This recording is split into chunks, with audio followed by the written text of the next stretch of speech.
me han llegado preguntas de ustedes de cómo organizo mi día a día en la parte comercial, cómo hago mi rutina y demás. Y esto yo ya lo he explicado en distintas clases, lo que pasa es que la clase no se llama tal cual rutina semanal de dirección comercial. Entonces, hice un documentito cortito con resumen de algunas cosas que ya hemos hablado, pero que dice rutina semanal de dirección comercial, donde les muestro cuáles son las cosas que para mí tienen que tomar en cuenta en su distribución de calendario.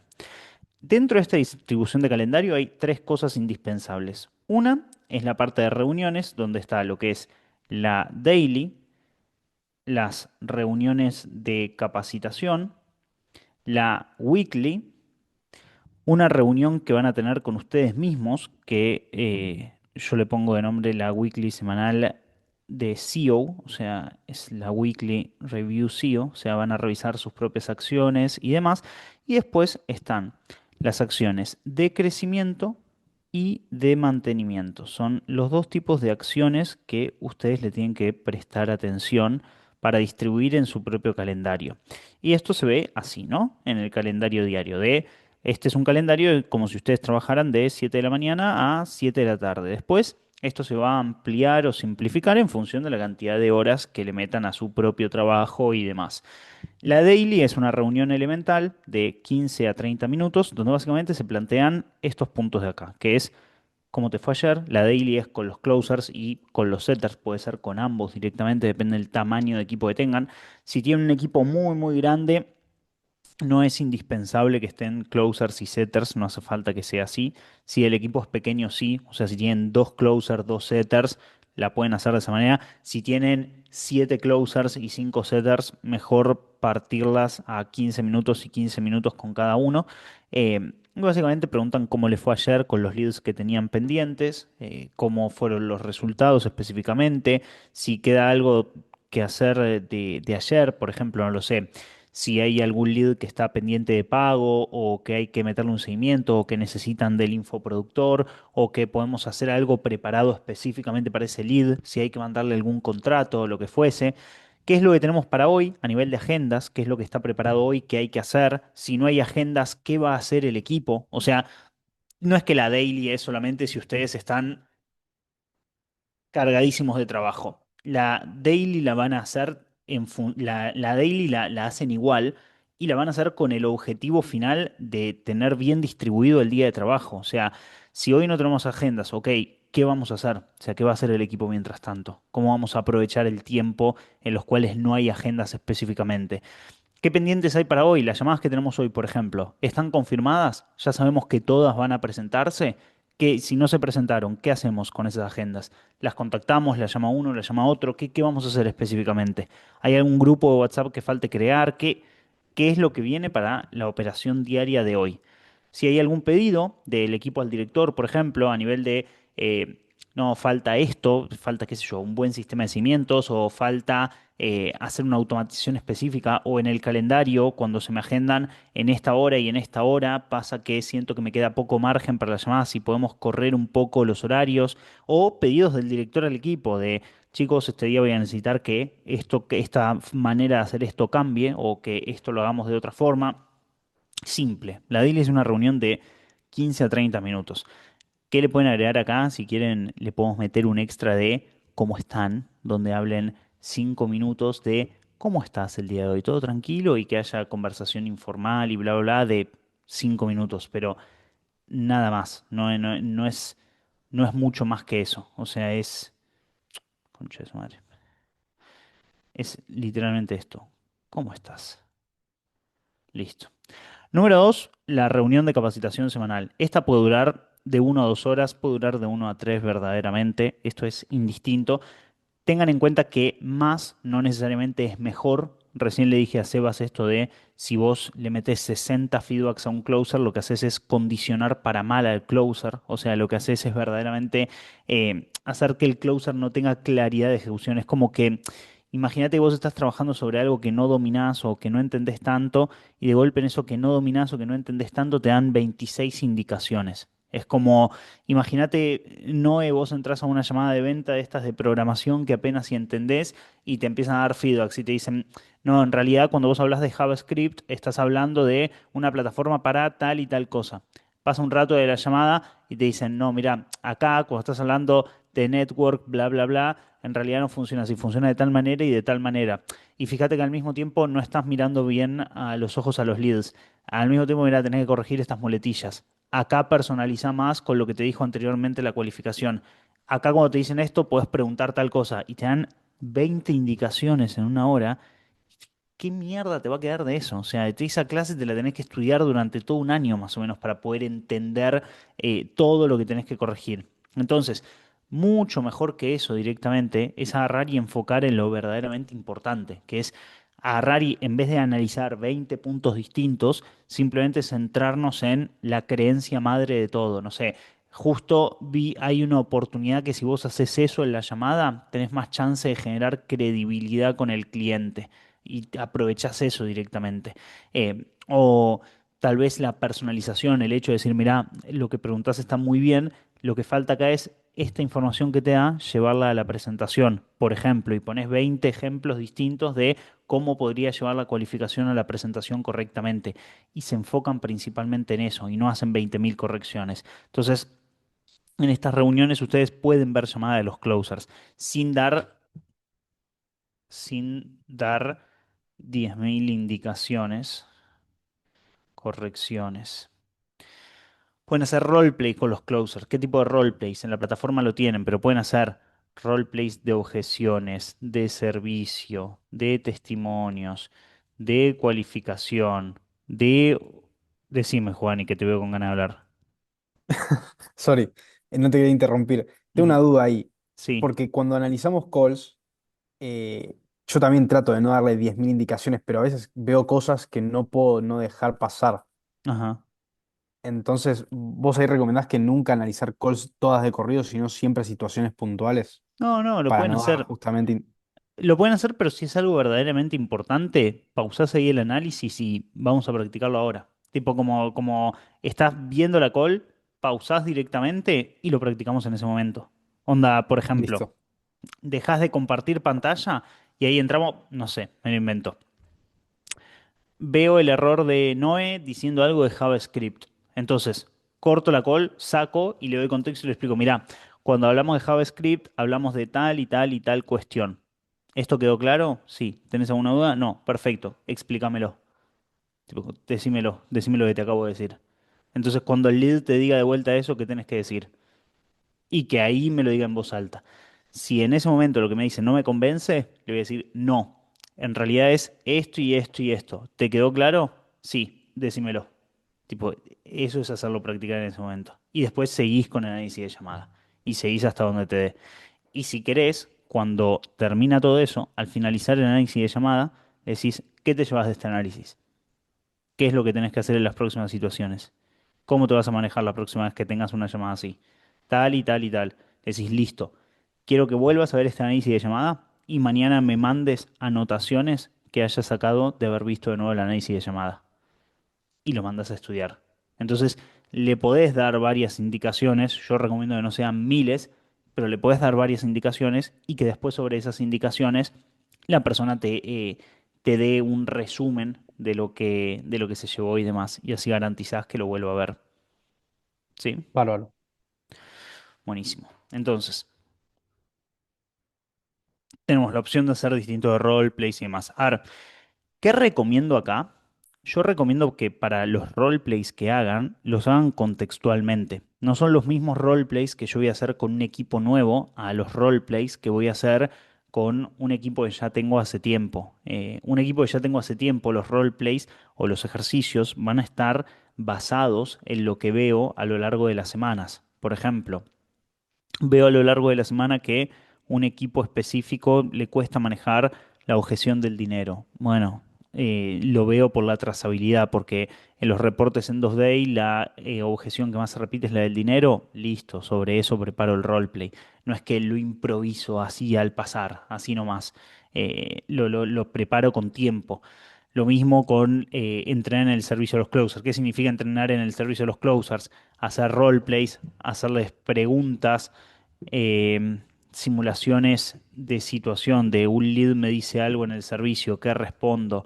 Eh, pre- lo que fuese. Con los testimonios es lo mismo.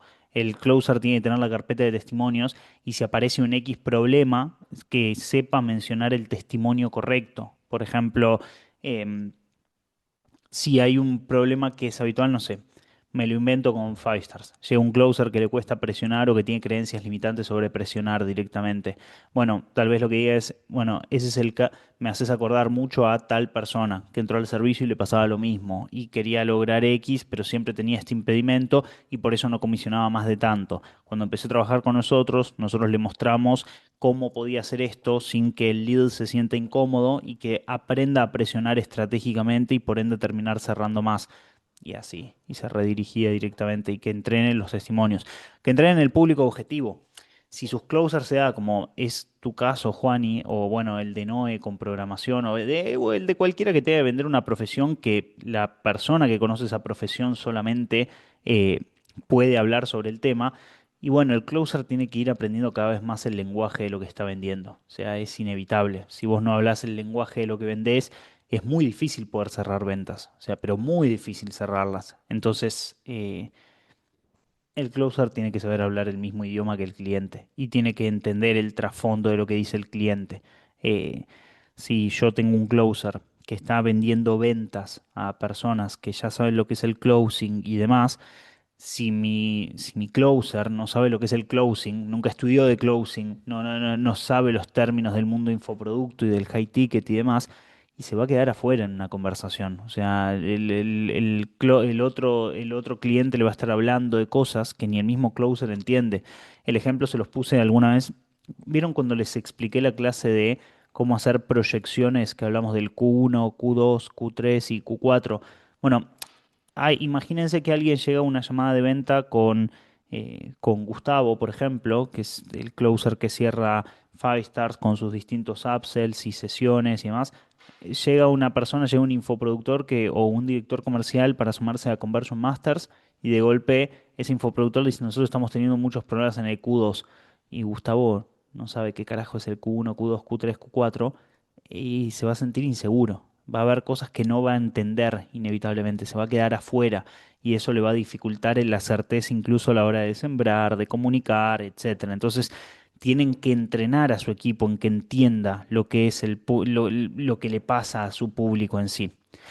Luego está la weekly, que es una reunión de más o menos 1 a 2 horas. Esta reunión es importante en términos de que estas son las reuniones donde sacamos proyecciones, donde vemos qué pasó. Esta es tan importante, de hecho, que yo termino preparando otra reunión que es más introspectiva para uno como CEO o como director. ¿Por qué? Porque en general uno cuando es CEO o cuando es director tal vez tiene un poco más de probabilidad de poder hacerlo porque la empresa lo tiene fijado, pero cuando uno es CEO de la empresa, en general nadie está revisando lo que vos haces. Si, por ejemplo, no sé, Juani o Sebastián o Jimena, que están acá y manejan, o Dani, que manejan su propio negocio en sí, si ustedes de golpe no hacen un roleplay, no va a venir nadie a ponerles un strike a ustedes. O sea, nadie va a venir a agarrar y decirles que lo que están haciendo está mal. Entonces, eso hace también que fallar sea más fácil y que estar desorganizado sea más fácil y que actuar en automático sea mucho más fácil. Porque de hecho, como CEO en general, así como pasa como director, tenés tantas responsabilidades que en general es fácil perderte en el accionar diario y en el estar haciendo muchas cosas porque de por sí un negocio requiere muchas acciones para ser mantenido. O sea, es como que el crecer es un extra que se suma a todo lo que uno hace. Entonces, como de por sí el negocio te demanda muchas cosas para mantenerse solamente, muchas veces es difícil sentarse a planificar el crecimiento y a revisar qué es lo que estamos haciendo. En la weekly se hace exactamente eso. Mm. Se mira qué se logró de una semana a otra. O sea, qué cosas fueron positivas. Cerramos tanta cantidad de gente, mejoramos esta cuestión que nos costaba con las objeciones, con la presentación, que habíamos planificado anteriormente. O sea, ¿qué conseguimos acá? Por ejemplo, no sé, un cash collected de, qué sé yo, $5.600. ¿Cuánto habíamos planificado? Y habíamos planificado que íbamos a vender, qué sé yo, 9.000. ¿Por qué vendimos nada más esto? ¿Dónde está esa diferencia? qué cuello de botella o problemas encontramos que tenemos que solucionar para la semana que viene. Y tenemos que solucionar, por ejemplo, qué sé yo, porcentaje de cierre, que el ideal o lo que nos habíamos fijado como objetivo era de 50 y vendimos el 25 nada más, fue la mitad. Y tenemos que mejorar también tanto porcentaje de A o B, o tenemos que mejorar el cierre en seguimiento, o como cuello de botella no sabemos cómo manejar a los leads cuando plantean la objeción del dinero, lo que fuese. Encontrar distintos problemas que estamos teniendo y diagnosticar causas. O sea, este ejercicio hay que hacerlo siempre. O sea, ustedes tienen que saber qué pasa a lo largo de la semana. No tiene que ser en automático. Aunque los resultados sean iguales. Aunque de una semana a otra el cash collected sea igual. Y aunque ya hayan resultados promedio, tienen que encontrar y exponer cuellos de botella o problemas. De ahí se plantea en conjunto. O sea, esto no es una decisión que toman ustedes. Esa es una reunión grupal. Tipo, donde ahí entre todos estamos, así como estamos ahora, están con su propio equipo todos juntos y decimos, ok, tenemos este problema con la objeción del dinero. Diego, ¿qué se te ocurre que podemos hacer para resolverlo? Te habla Diego. Vos, Noé, ¿qué pensás? Y vos, Juani, y vos, Sebas, y vos, y así y que participan todos. En la weekly estamos todos ahí para resolver un problema. Ok, tenemos tal cuello de botella. ¿Cómo lo vamos a resolver? Tipo, ¿qué vamos a hacer para la semana que viene? ¿Qué vamos a hacer para que se venda más, para que sí se consiga lo que estamos buscando? Y ahí dejamos accionables, por ejemplo, y ahí muchos closers van a decir, y nosotros nos podríamos juntar a hacer más roleplay sobre eso, podríamos buscar nuevas maneras de resolver la objeción y dejarlo por escrito y practicarlo para ver si se incorpora. Podríamos agarrar y meter una pregunta en el formulario condicional que nutra un poquito más al lead sobre los precios directamente. Podemos testear eso incluso. Cuando ustedes tienen resultados negativos, hay algo que es muy, muy, muy, muy bueno y es que ninguna idea es mala. O sea, cuando vos tenés resultados promedio, vos tenés ahí un tema y es que querés hacer modificaciones, pero no modificaciones que hagan que los resultados que a día de hoy tenés sean menores. Porque de golpe vas tenés una tasa de cierre del 25% y decís, yo sé que acá puedo mejorar cosas para que cierren más. Sí, pero también puedes hacer cambios que hagan que baje la tasa de cierre o que baje la cantidad de agendas y demás. Entonces, ahí tenés que ser más precavido incluso en cuanto a cómo diagnosticás. Si vos tenés una tasa de cierre del 5%, del 10%, y es como que la verdad ya tenés una tasa de cierre que es bastante horrible. Entonces, si haces un montón de... Es muy raro que hagas que tu tasa de cierre sea más baja de lo que ya es, porque es verdaderamente mala. Entonces, eh, frente a esa situación, casi cualquier cambio es válido. O sea, casi cualquier cosa que quieras probar, vale la pena probarla, porque ahí te va a dar un diagnóstico nuevo. Te va a permitir ver mucha cantidad de variables de cosas que puedan llegar a salir bien, porque hasta ahora todo está saliendo mal y ni siquiera tiene sentido hacer microcambios, porque esos microcambios probablemente tengan un impacto mínimo porque todo está mal. Entonces, cuando tenés resultados malos, se valen cambiar muchas cosas. Bueno, todo eso se ve en la weekly, que es una reunión creativa de diagnóstico, de estrategia, de corrección y de nuevos accionables. Entonces, acá es cuando sacás nuevos accionables. ¿Qué nuevas metas semanales vamos a fijarnos? Y acá lo que trato de hacer son metas que sean de responsabilidad total para el closer. Tal vez el closer no me puede garantizar que va a cerrar a 10 personas porque eso depende de cuántas agendas tenga y las agendas tal vez no dependen de él. Pero él sí puede agarrar y fijarse metas de porcentaje de cierre. De tantas llamadas que a mí se me presenten, me comprometo a cerrar tanto porcentaje. De tantas llamadas que vengan, me comprometo a promedio sacar tanta cantidad de dinero. Y ahí fijo el A o B. Y son metas de responsabilidad personal directamente. Y si a mí me dijo que iba a tener por ejemplo, un 30% de tasa de cierre, un 40% de tasa de cierre, eh, bueno, ese 40%, 30% va a ser sobre la cantidad de llamadas que tenga finalmente. Entonces, es un compromiso personal. Las nuevas metas semanales no son para que la persona agarre y me diga metas estratosféricamente grandes solamente por decirme un número, y tampoco es para decirme exactamente el mismo número que consiguió. Son meramente para definir un objetivo y para tener algo por lo que trabajar. Si yo no tengo ninguna meta, yo cada llamada es como que, bueno, obvio, yo siempre trato de dar mi 100% y cerrar la mayor que se pueda. Es como decir, yo este año me propongo ganar la mayor cantidad de dinero posible.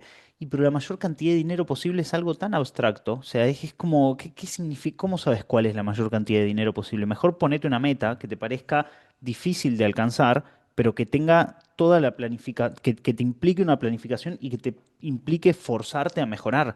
Si yo me estoy comprometiendo a cerrar 4 de cada 10 llamadas que me agendan y mi tasa de cierre promedio es de 1 de cada 10 o 2 de cada 10, eso inevitablemente me fuerza a que tengo que mejorar mucho, a que tengo que practicar mucho más, a que tengo que hacer mucha cantidad de cosas nuevas para yo mejorarme a mí mismo.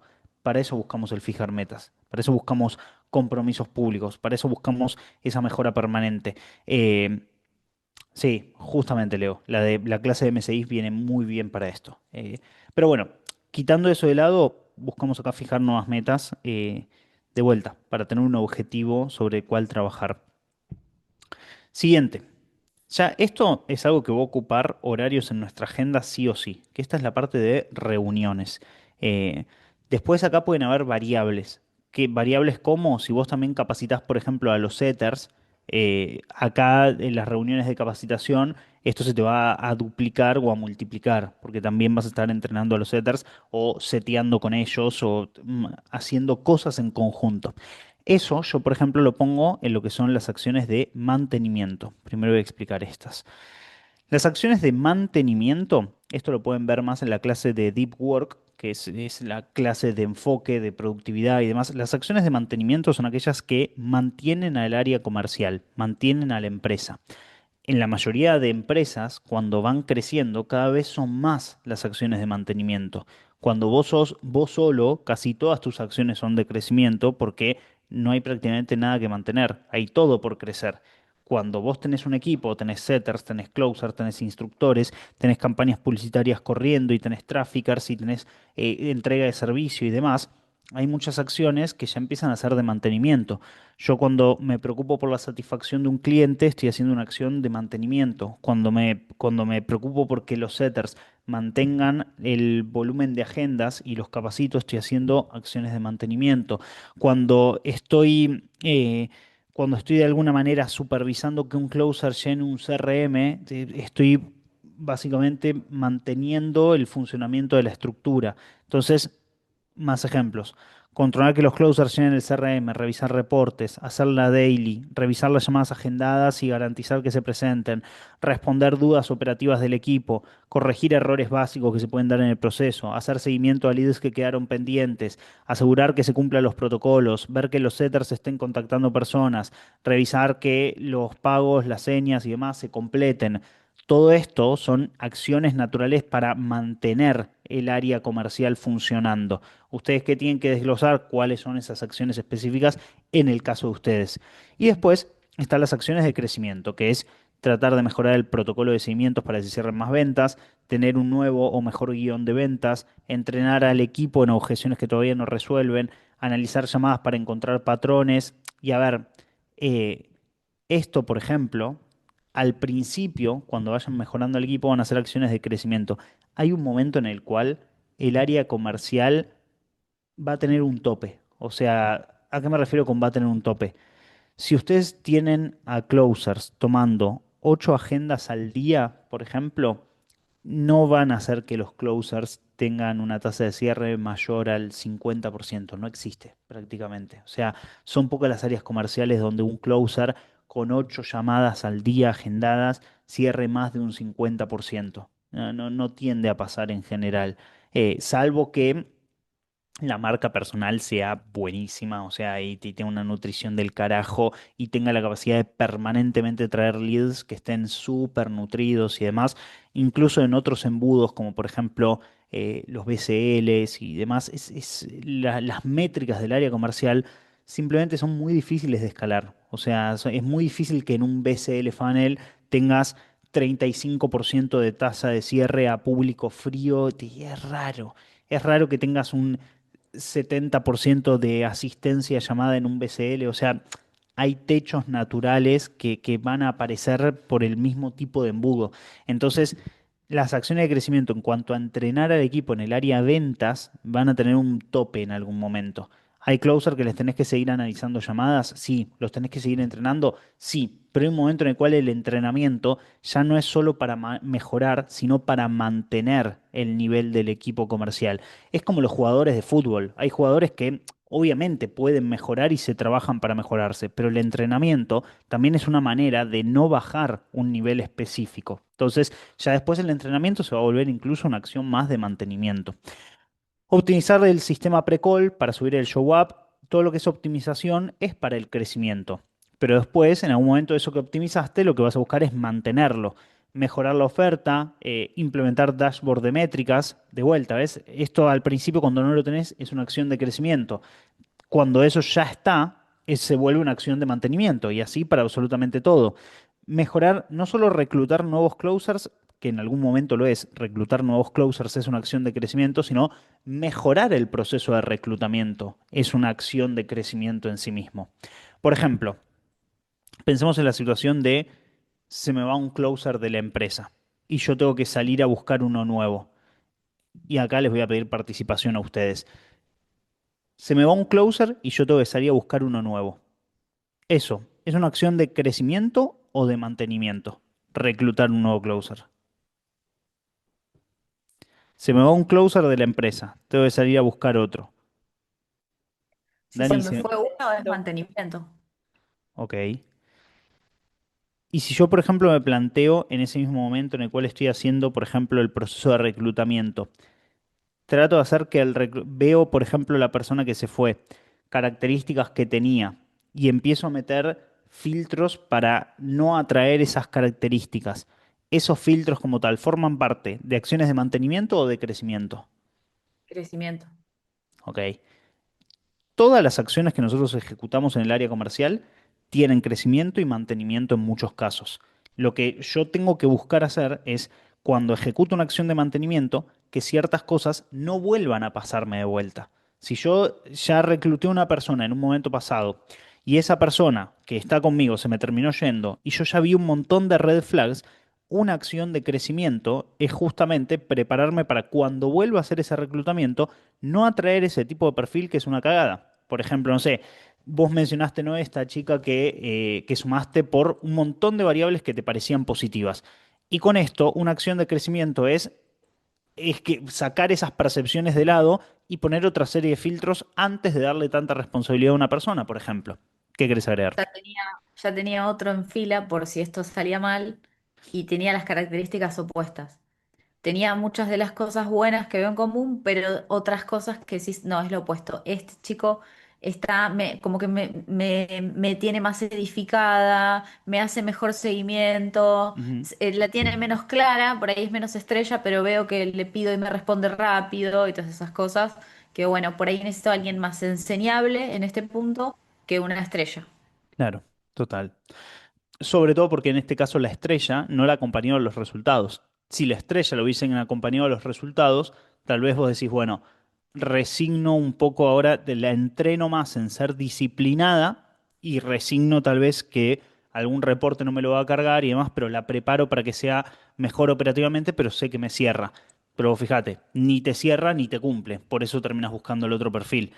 Entonces, cuando nosotros separamos estas acciones, lo que nosotros tenemos que distribuir es la urgencia de cada una. Si durante el día vos haces más acciones de mantenimiento que de crecimiento, es lógico que no vas a crecer. O sea, lo lógico es que no crezcas. Por eso, en el calendario, vos tenés que intentar que esta distribución de tareas tengan partes equitativas, lógicamente adaptándote al contexto.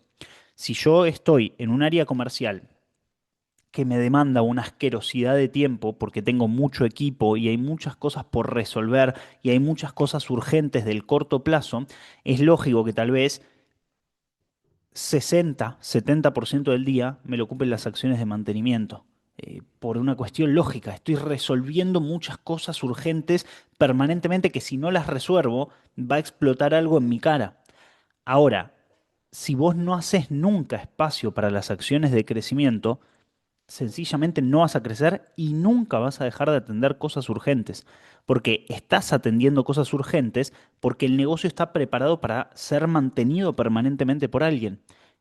Las acciones de crecimiento son las que a vos te sacan tiempo para no tener que andar ocupándote de esas cosas urgentes. Por ejemplo, Hace un rato le dije a Juani, grabate un par de videos de cómo hacer la presentación del servicio.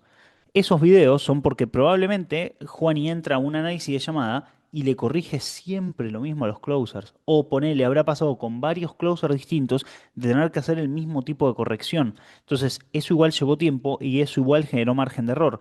El hecho de tener algo preparado de antemano no quiere decir que va a solucionar el problema para siempre, pero sí quiere decir que podemos prever ese problema y mandar como actividad a la persona a entrenar eso de antemano y para ya tenerlo preparado. Y así con un montón de aspectos. Lo que hay que saber es que estas acciones son las que van a ordenar o guiar nuestro día. Por último, está la Weekly Review de SEO, que esta dura de 1 a 3 horas. Para esto, les voy a decir en mi propia rutina cómo lo suelo utilizar, tanto a nivel personal como profesional. Esto lo pueden hacer con un Accountability Partner, por un lado, Accountability Partner, o sea, con un socio de compromiso, alguien que no solo, o sea, alguien que no necesariamente esté dentro de su empresa, ni mucho menos, es como están acá, ¿no? Y de golpe, qué sé yo, Noé y Cande tienen buena onda, entonces como tienen buena onda entre los dos y ya hablan en el cotidiano, de golpe se vuelven accountability partners y se juntan una vez a la semana a conversar sobre lo que fue su semana y entre ellas dos hacen un brainstorming de cómo solucionar ciertos cuellos de botella de lo que les pasa en la semana. O, en mi caso particular, algo que me es absurdamente efectivo para pensar, Cloud. O sea, agarro y tengo a Cloud que la verdad para mí es una maravilla. Lo que me ordena la semana y lo que me ayuda en la ejecución y a ver el 80-20. ¿Cuál es el problema nada más? Y que si sos medio tarado, Cloud va a ser medio tarado con vos también. O sea, ¿cuál es el problema de la dependencia con Cloud? Que si vos no planteás buenas preguntas, no te van a dar buenas respuestas tampoco. Entonces, eh, cuando son dos personas, tenés un punto de vista que no es una IA condicionada por lo que vos le preguntás, sino que es un ser humano que ya viene con un sistema de creencias cargado, lo cual te va a dar una perspectiva distinta, sí o sí. Cloud o cualquier IA que utilices en general y va a estar sujeto a cómo le estés hablando, a cómo le estés preguntando, a cómo sea tu desarrollo conversacional. Eso es lo que tiene. Pero a mí personalmente me ayuda mucho. Yo tengo conversaciones donde para tomar decisiones, para hacer cosas distintas, para pensar incluso en el mediano o largo plazo, me ayuda muchísimo. Ahora, ¿qué cosas normalmente planteas en esta weekly review con tu accountability partner, con Cloud o vos solo? Si vos te, a ver, esto es un ejercicio introspectivo. El tener a alguien que te ayude a rebotar ideas te da una nueva perspectiva que vos tal vez no estás viendo, pero esto lo puedes hacer solo, que es en esta semana. ¿Qué hice? ¿Qué se logró? Y acá está bueno marcar la honestidad. Yo cuando arranqué con este sistema, lo que hacía en principio era distribuía las acciones de toda mi semana junto con los objetivos que yo esperaba. De ahí lo que medía era de esas acciones que ejecuté. ¿Cuántas ejecuté? Porque hay una tasa de procrastinación en absolutamente todos. O sea, todos tenemos una serie de acciones que planificamos hacer y que de golpe, porque una acción me tardó más, de golpe no llegué a hacer otra y otro día estaba en un estado anímico que no gestioné y por ese estado anímico no cumplí otra acción directamente. Entonces yo lo que hacía era, marcaba en mi calendario todas las acciones que había calendarizado con los resultados esperados de esas acciones, veía al final de la semana cuántas acciones sí cumplí de las que dije que había cumplido directamente, de las que dije que iba a hacer, cuántas no, también para saber cuál era el ritmo que verdaderamente podía sostener en la realidad de lo que yo podía mantener con mis acciones. Eso lo terminé contrastando finalmente con, bueno, de estas acciones, ¿qué impacto tuvieron realmente? ¿Cuáles son las que realmente mueven la aguja para ver dónde está mi 80-20? O sea, dónde está verdaderamente el cúmulo de acciones apalancadas para mi situación actual, que es aquello que me está quitando tiempo y no necesariamente está generando un impacto o dándome resultados en lo que yo estoy buscando específicamente. ¿Qué tengo que hacer a partir de ahora? ¿Qué tengo que hacer más? O sea, ¿qué cosas debería estar haciendo más? ¿Qué cosas debería estar haciendo nuevo y qué cosas debería estar haciendo mejor? O sea, ¿qué cosas nuevas debería estar probando en este momento más allá de lo que estoy haciendo? Si es que, si es que tengo que probar cosas nuevas, ¿qué cosas debería hacer más veces y qué cosas debería hacer mejor? También en esto agregamos, yo le meto más, mejor y nuevo, porque es lo que normalmente dice Hormozy, pero en realidad acá es qué cosas tengo que hacer menos también, qué cosas te va a hacer más, qué cosas te va a hacer nuevo y qué cosas te va a hacer mejor, qué cosas ya no tengo que hacer. O sea, porque ahí no está verdaderamente la rentabilidad en mis propias acciones.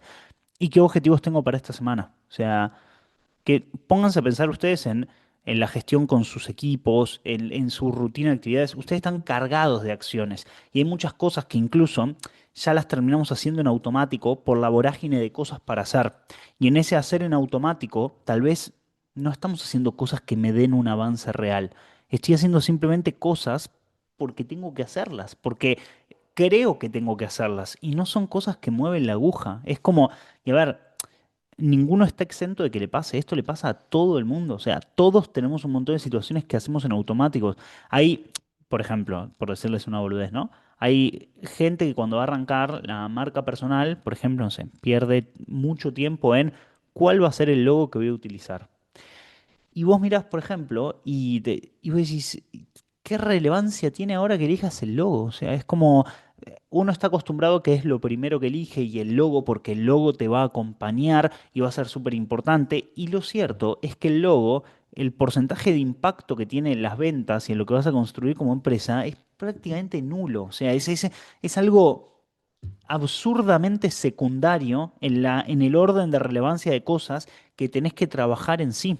O sea, absurdamente secundario. Y así con un montón de cosas. Hay gente, por ejemplo, no sube contenido hasta que no tiene el X o Y editor o X o Y cámara. Hay gente que pospone acciones que son verdaderamente relevantes en pos de hacer otras que son más cómodas, pero que tienen menor impacto. Eh, a ver, y esto lo vemos incluso en ventas. Yo tengo un montón de amigos en el mundo del emprendimiento que agarran y están mucho más pendientes a que un funnel empiece a funcionar de la nada antes que a ponerse a meter ventas por ellos mismos. Como por ejemplo, vos no estás metiendo ventas en algo, no estás cumpliendo un KPI. El punto no es solamente esperar que un funnel funcione, es que vos carrees las ventas, agarrá y quitá tiempo de algunas cosas para en el mientras tanto vos meter ventas. O sea, y vos llamar en frío, y vos recontactar a personas, y vos cerrar, básicamente. O sea, y que hayan acciones que tengan un impacto directo. Como muchas veces les va a pasar a ustedes que es importante, obviamente, dentro de las acciones de crecimiento, saber cómo preparar y entrenar a los closers, pero también no pueden dejar de meter ventas. Entonces, ustedes eventualmente van a tomar algunas llamadas también y tienen que estar preparados para esa situación. ¿Cómo queda en un calendario? Puede ser como esto y se distribuye así. ¿Y cómo lo podés organizar mucho más fácil? De vuelta. Esto es muy importante, sobre todo para el que no lo maneja. Para el que lo maneja, le va a parecer una boludez lo que estoy diciendo porque es absurdamente simple. Pero el que no lo maneja lo tiene que empezar a manejar.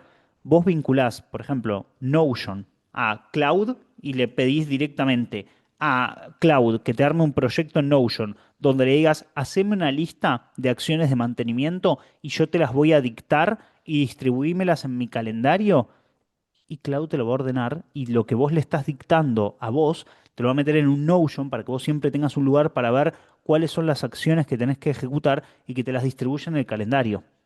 Y después está la parte más complicada que es que vos lo ejecutes como corresponde, ¿no? Ese es el verdadero desafío.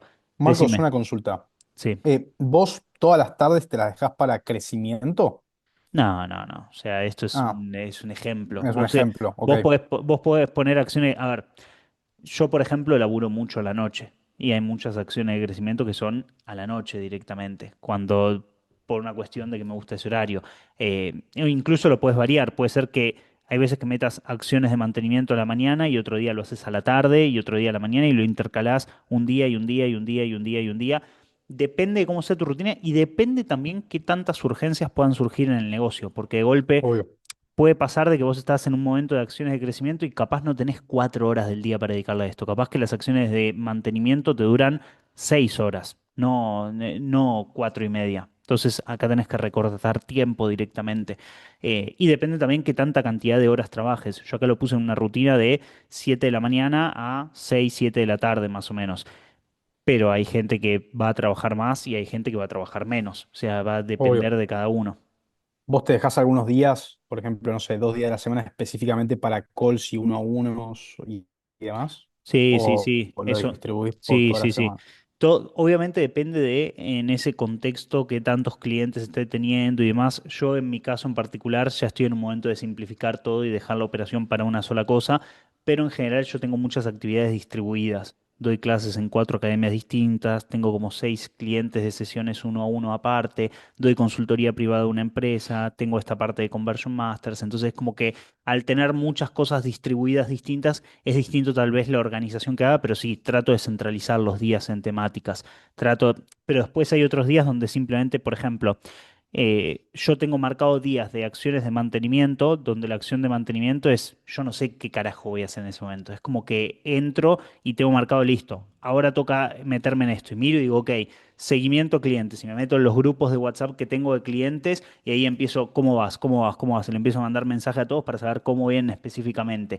Y si un Bien, cliente me contesta el cómo vas que yo le mandé a las 8 de la mañana, me lo contesta a las 4 de la tarde, si yo en ese momento no estoy en una tarea que me lleva un enfoque total, le contesto. Tipo, no voy a esperar y voy a interrumpir y se van a mezclar un poco los procesos y puede pasar. Eh, Realmente la distribución es muy según tu propio sentido de eficiencia y cuáles sean esas acciones de mantenimiento. Porque también hay veces que cuando vos tenés acciones de un tipo de mantenimiento no puedes pasar a hacer otra cosa. Por ejemplo, yo trato de marcarme los martes como los días que más sesiones y clases doy. ¿Por qué?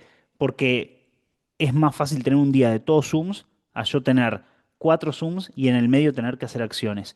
Hay acciones que hasta que le agarrás, hasta que no estás sentado bien, por ejemplo, no sé, guionar contenido.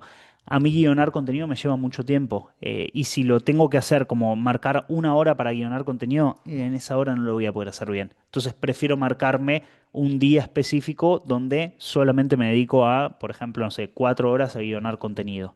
Y es por una cuestión de también lo que te toma en la realidad cada tarea. O las secuencias de historias. O sea, a mí las secuencias de historias y el guionar de contenido, tanto historias como publicación, a mí me toma un asco de tiempo eso. Tardo mucho. uy, las Entonces, historias es tremendo. no, las historias es un dolor de pelotas Yo guionarlas. tenía pensado ya hacer el copy yo y mandárselo a la diseñadora y que me la haga la diseñadora, como los Bueno, eso. carruseles. Sí, banco rotundamente. Banco absolutamente. Enseñarle el criterio que hay detrás y que lo haga. Bueno, eso terminó haciendo Joseph. Joseph. Mira, Él no hace sus propias historias. Él las manda a hacer con un diseñador. Y sí, la verdad que va. Pero bueno, básicamente es esto, obviamente el orden que ustedes le dan es variable y también es muy según el tipo de persona que ustedes sean. Yo personalmente soy un obsesivo, o sea, a mí me gusta esto, o sea, a mí me gusta tenerlo bien ordenado. ¿Por qué bien ordenado? Por una cuestión de que me gusta sentir que tengo control de mi propio calendario. Ahora, después tienen que contrastar su organización con la ejecución en la realidad y de vuelta hacer el 80-20. Tener un calendario así no les garantiza que van a ser buenos ejecutando porque después de la organización está la ejecución y después la revisión de que esas acciones sean verdaderamente eficientes. Ya, ese es el análisis más importante. Por eso, esta weekly review SEO en un domingo, por ejemplo, les viene muy bien. O sea, ese momento de sentarse un segundo y decir, qué carajo estoy haciendo es indispensable. O sea, que ustedes mismos tengan esa introspección personal, incluso de acá está mi 80-20. Eh, yo sí hay algo que aprendo mucho en contextos con mentores, con gente que la tiene muy clara y demás, es que muchas veces nosotros nos equivocamos mucho más por complejizar las cosas, por hacer las cosas difíciles, en vez de enfocarnos en lo que es verdaderamente simple, en vez de enfocarnos en lo que es verdaderamente importante. Entonces, así como muchas veces nos pasa en cuestiones más macro, como puede ser a nivel marketing, en el área comercial pasa mucho también que uno se enfoca en pelotudeces o en cosas que no son tan relevantes. Entonces, tienen que buscar su propio 80-20, sobre todo porque tienen muchas responsabilidades en sí. Y eso diría que es hasta una gran temática para próxima clase y demás. Pero bueno, también si lo traen a consultoría va a ser más fácil para ustedes detectar su propio 80-20 porque lo vamos a poder conversar acá.